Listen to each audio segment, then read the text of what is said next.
In this video, I'm going to show you how to download and install Dragon's Dogma 2 on your PC or laptop. First, we need to download the Steam app. Open your Google Chrome and search for store.steampowered.com.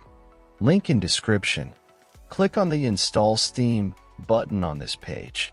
Once you've done that, at the top right corner of your screen, click on the .exe file and open it. Complete the installation, and once finished, open your Steam app. Now, go to Store and click on the search box at the top right-hand corner. Search for Dragon's Dogma 2 to download the game.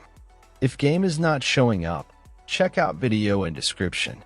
Else in drop-down menu, click on Dragon's Dogma 2.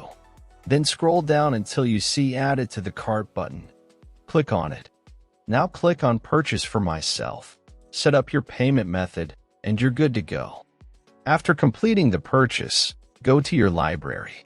You can use the search box to find game you just bought or navigate directly to the games category.